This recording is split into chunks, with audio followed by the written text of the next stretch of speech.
Сегодня номинанты на Всероссийский конкурс «Учитель года России» проходят еще одно испытание – урок.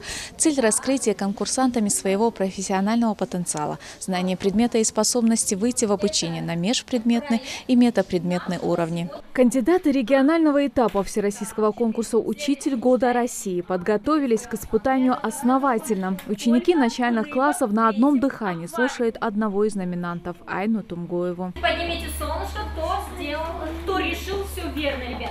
Кто верно все решил, поднимите свое солнышко. Решение задач и примеров – так звучит тема сегодняшнего урока. Здесь важно не просто провести занятие, а именно заинтересовать ученика. Лес рук, а это значит, что цель достигнута. Зацепить внимание удалось, урок понравился. Мне сегодняшний урок понравился тем, что там было интересно, мы решали примеры и отдыхали, уравнения решали. И были на доске. Мне очень понравилось, как урок провела учительница.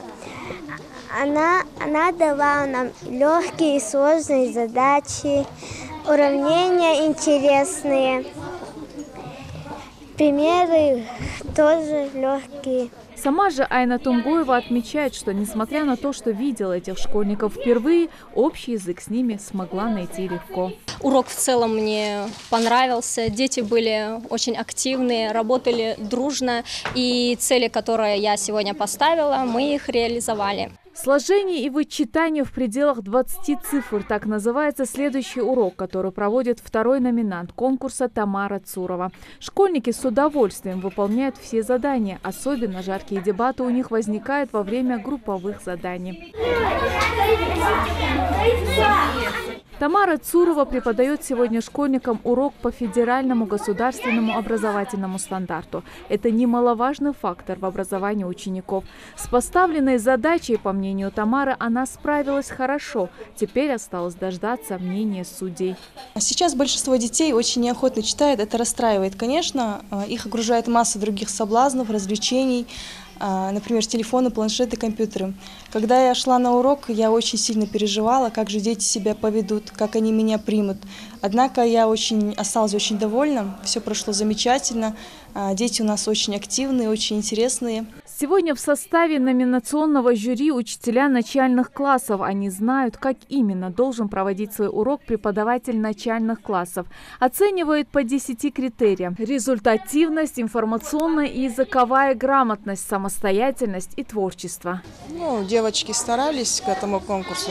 Каждому известно, что это волнительно. Уже шаг пойти на этот конкурс – это уже смелость, я считаю.